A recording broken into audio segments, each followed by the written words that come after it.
بارش ابھی تک بند تھی، فضا میں حبس تھا اور اس میں سیلن کی بو رچی ہوئی تھی۔ آنگن کے ایک گوشے سے جہاں گل اشرفی اور گل چاندنی کی کیاریاں تھیں، جھینگروں کی تیز آوازیں رک رک کر ابھر رہی تھیں۔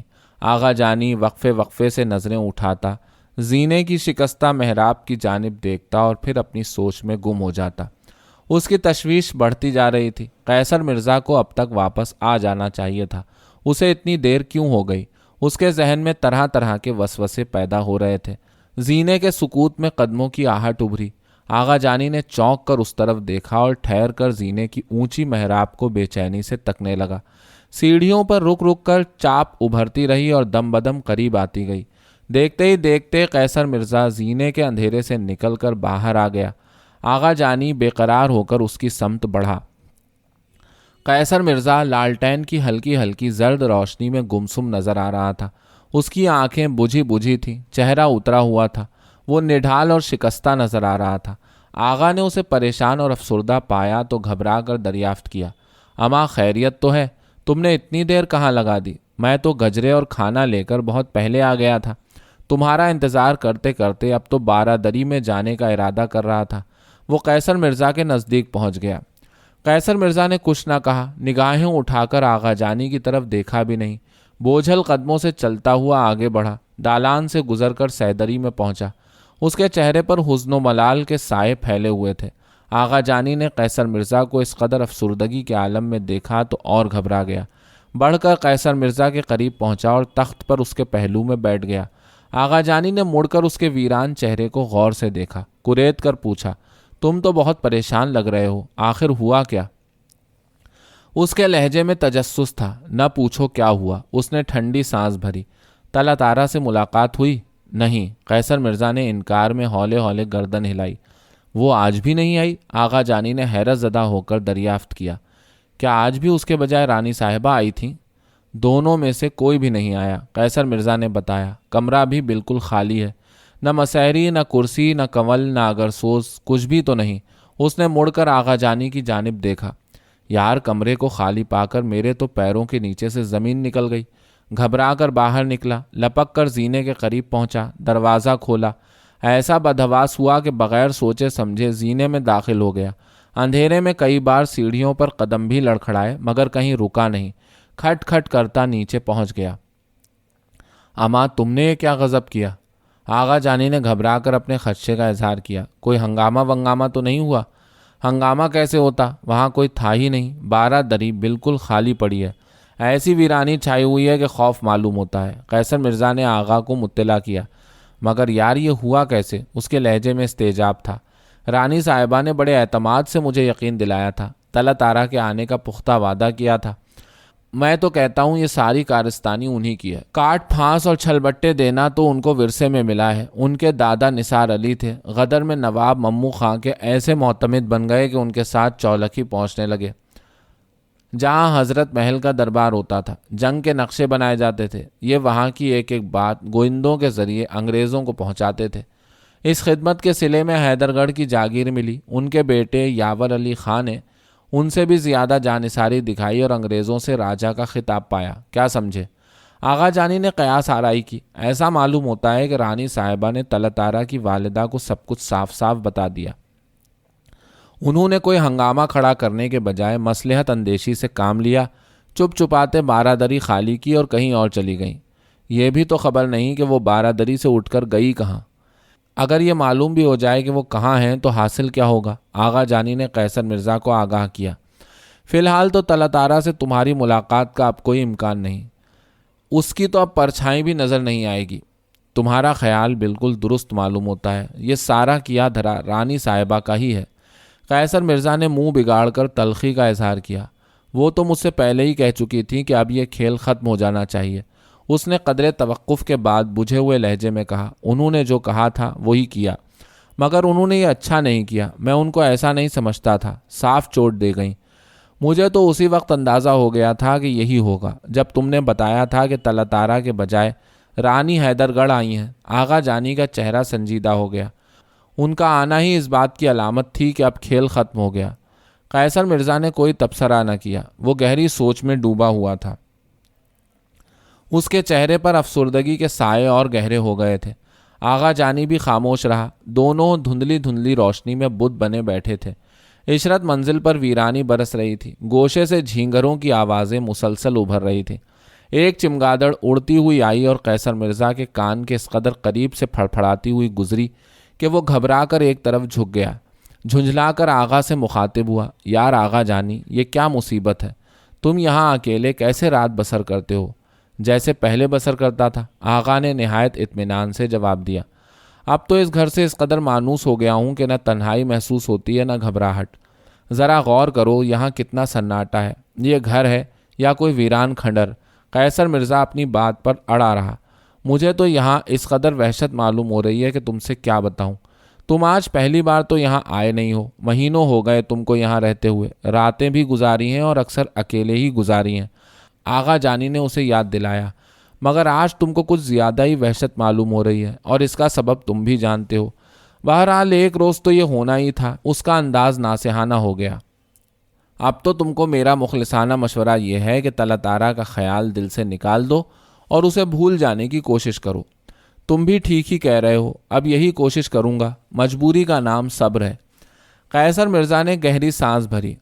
دل اس قدر پریشان ہے کہ اس گھر سے بھی وحشت ہونے لگی ہے۔ اس نے قدرے تأمل کیا۔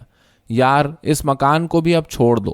اما ابھی سے کیسے چھوڑ دوں؟ آغا نے پریشان ہو کر ٹوکا۔ چلا بھی پورا نہیں ہوا، ابھی تو مایا جگانے کے لیے بہت کام کرنا ہے۔ اس نے موڑ کر قیصر مرزا کی جانب مسکرا کر دیکھا۔ دفینہ نکل آیا تو یہ سمجھ لو دونوں کے دن پھر جائیں گے، عیش ہی عیش ہوں گے۔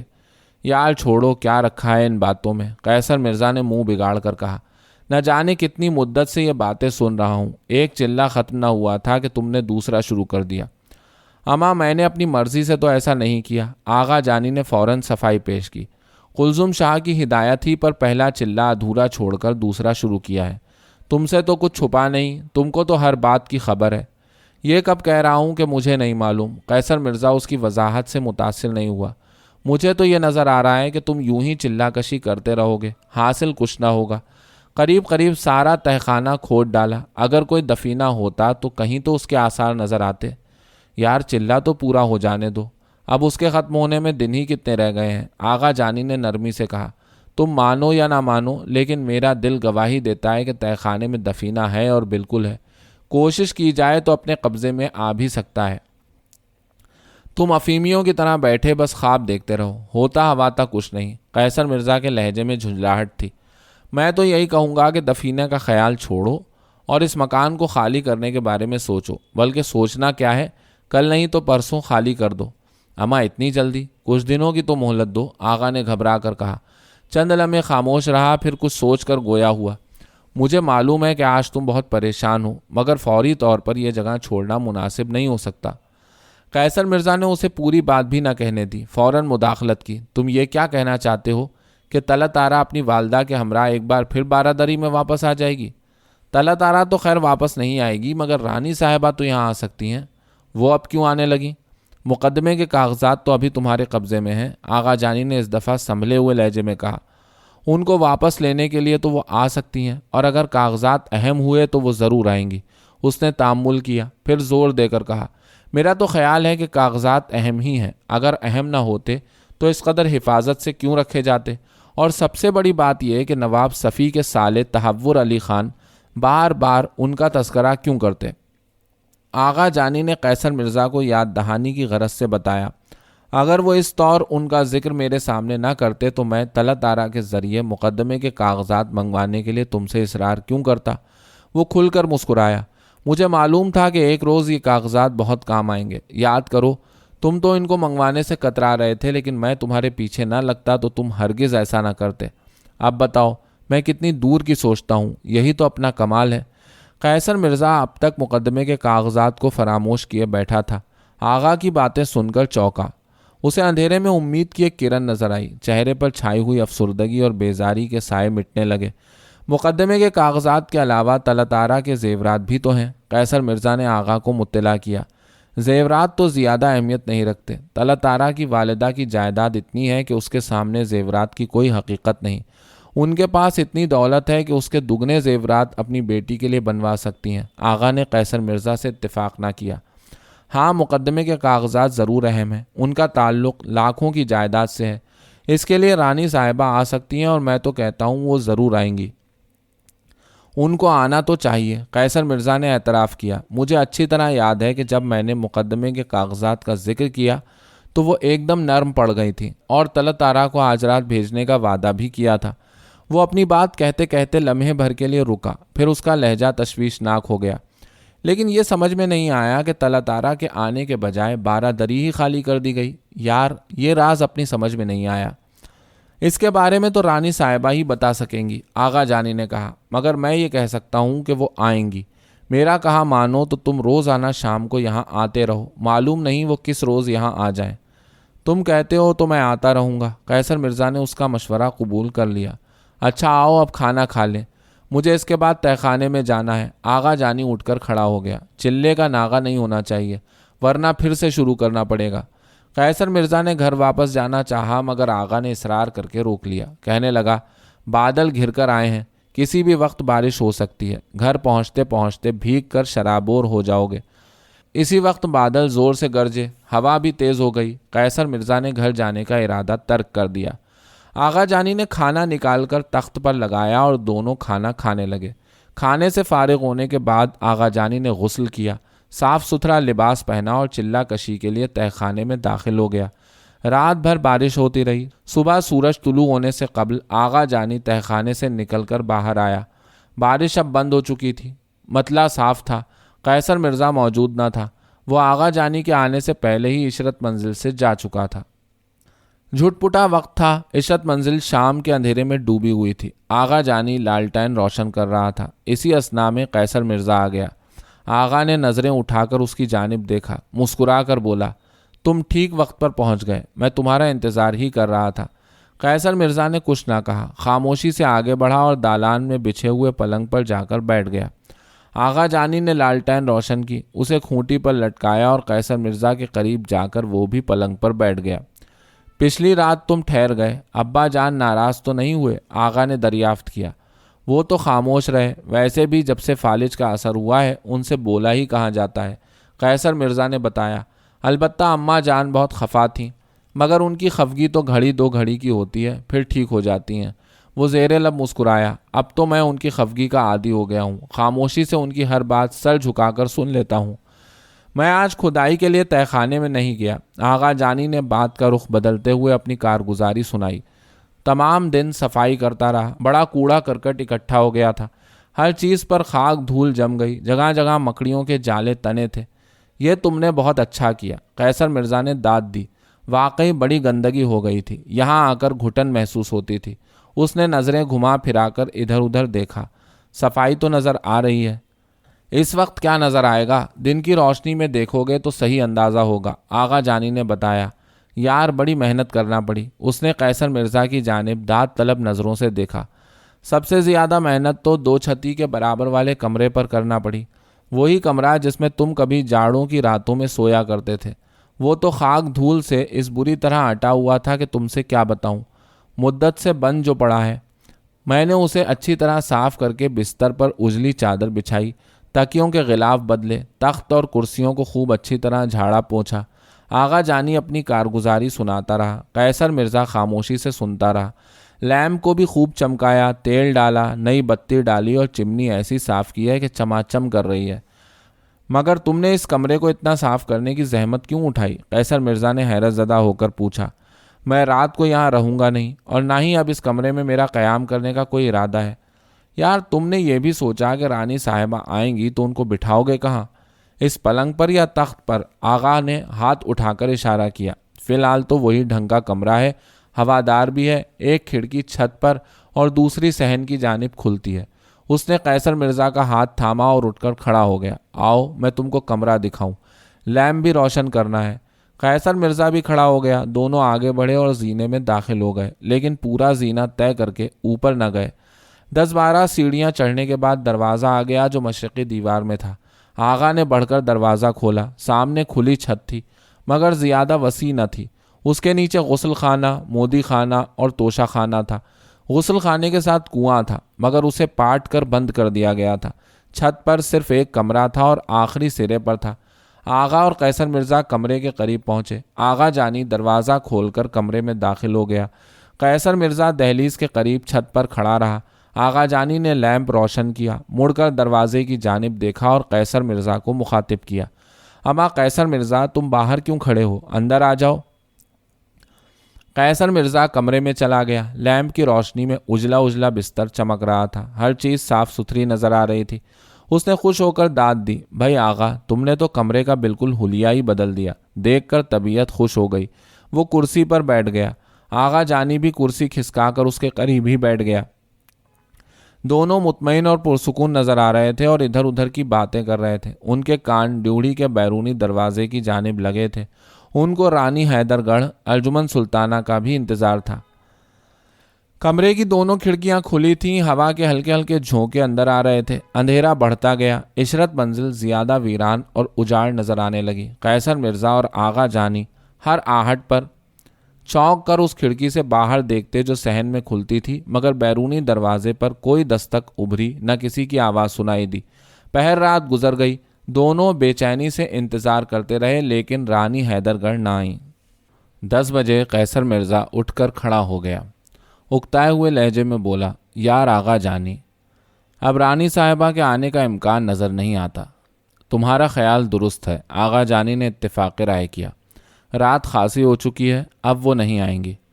اچھا، تو اب میں واپس گھر جاؤں گا، قیصر مرزا نے اپنے ارادے سے آغا کو آگاہ کیا۔ کھانا اماں جان ہی کے ساتھ بیٹھ کر کھاؤں گا، ان سے وعدہ کر کے آیا تھا، انتظار کرتی ہوں گی۔ آغا جانی نے قیصر مرزا کو رکنے کے لیے زور بھی نہ دیا، اسے بھوک بھی محسوس ہو رہی تھی۔ وہ بھی اٹھ کر کھڑا ہو گیا، دونوں کمرے سے نکل کر باہر آ گئے۔ قیصر مرزا اپنے گھر چلا گیا۔ دوسرے روز چراغ جلے قیصر مرزا عشرت منزل پہنچا۔ آغا جانی موجود تھا۔ دونوں رانی حیدر گڑھ کا انتظار کرتے رہے، مگر جب ان کے آنے کی کوئی توقع نہ رہی تو قیصر مرزا مایوس ہو کر اٹھ کھڑا ہوا۔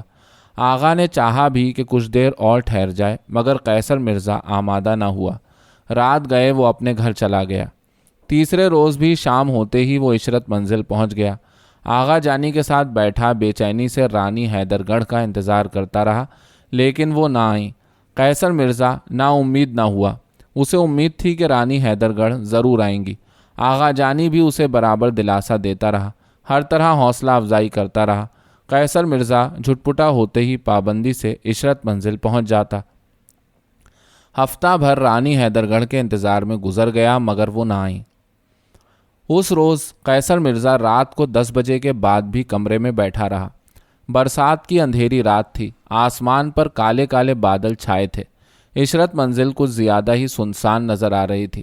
آغا جانی موجود تھا، وہ بھی رانی حیدر گڑھ کا منتظر تھا، مگر قیصر مرزا بہت بے چین تھا۔ بار بار پہلو بدلتا، اٹھ کر کھڑکی پر بھی گیا اور چوکھٹ کا سہارا لے کر تاریک صحن کو تکتا رہا۔ اس کی نظریں ادھر ادھر بھٹکتی رہیں، ڈیوڑھی میں گہری خاموشی چھائی تھی۔ قیصر مرزا نے مڑ کر آغا جانی کو دیکھا، یار انتظار کرنا فضول ہے، رانی صاحبہ یہاں نہیں آئیں گی۔ اس کے لہجے میں بیزاری تھی۔ سوچتا ہوں کل یہاں آنے کے بجائے حیدر گڑھ چلا جاؤں، اب مجھ میں مزید انتظار کرنے کی تاب نہیں۔ حیدر گڑھ جا کر کیا کرو گے؟ آغا جانی نے دریافت کیا۔ رانی صاحبہ کو ان کا وعدہ یاد دلاؤں گا۔ تم کو یقین ہے کہ وعدہ یاد دلانے سے کوئی ایسی سبیل پیدا ہو جائے گی کہ طلعت آرا سے تمہاری ملاقات ہو جائے؟ آغا جانی نے نہایت سنجیدگی سے سوال کیا۔ طلعت آرا سے ملنے کی کوئی سبیل پیدا ہو یا نہ ہو، مگر اس روز روز کے انتظار کی مصیبت سے تو نجات مل جائے گی۔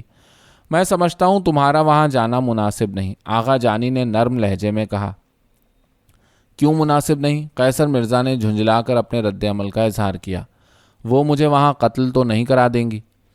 وہ چاہیں تو ایسا بھی کر سکتی ہیں، آغا جانی نے سنجیدگی سے کہا۔ اس حقیقت سے تو تم انکار نہیں کر سکتے کہ حیدر گڑھ بہرحال ان کی عملداری کا علاقہ ہے، وہاں ان کا حکم چلتا ہے، مگر وہ فی الحال ایسا کریں گی نہیں۔ تم یہ کہنا چاہتے ہو کہ میں حیدر گڑھ نہ جاؤں؟ ہاں، میں یہی چاہتا ہوں۔ آغا جانی بدستور سنجیدہ تھا۔ وہ تو چاہتی یہی ہیں کہ تم خود چل کر ان کے پاس جاؤ، اور جب تم بن بلائے اپنی مرضی سے جاؤ گے تو اس وقت تمہاری جو حیثیت ہے ویسی نہ رہے گی، تم غرض مند بن کر ان کے روبرو حاضر ہوگے، تمہاری بات میں کوئی وزن نہ رہے گا۔ یار اب کون سا وزن ہے؟ بہت وزن ہے۔ آغا اپنی بات پر اڑا رہا۔ وہ یہاں آئیں گی تو بھی غرض مند بن کر آئیں گی، اپنی یہی کمزوری وہ ظاہر نہیں کرنا چاہتی، ورنہ وہ اب تک آ چکی ہوتی۔ مجھے تو یہاں آتی ہوئی معلوم نہیں ہوتی، قیصر مرزا نے بجھے ہوئے لہجے میں کہا۔ ہفتے بھر سے اوپر تو انتظار کرتے ہو گیا۔ اس نے نظریں اٹھا کر آغا جانی کے چہرے کو غور سے دیکھا۔ وہ خود نہ آ سکتی تھیں تو اپنے ڈرائیور ہی کو بلانے کے لیے بھیجتیں۔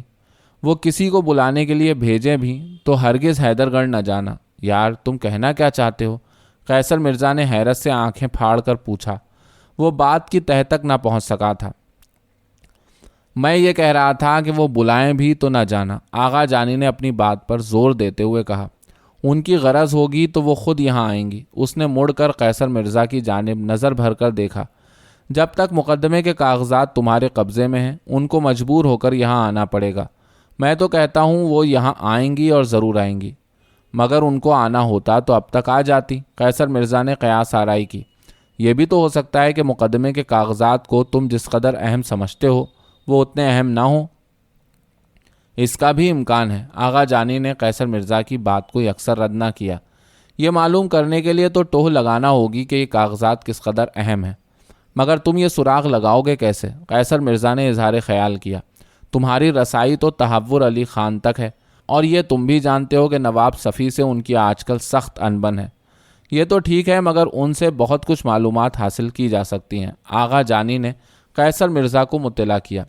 اور کچھ نہیں تو کم از کم یہ تو معلوم ہو جائے گا کہ نواب صفی کے کس ملازم سے اس سلسلے میں ملنے کی کوشش کی جائے اور اس سے ضروری معلومات حاصل کی جائیں۔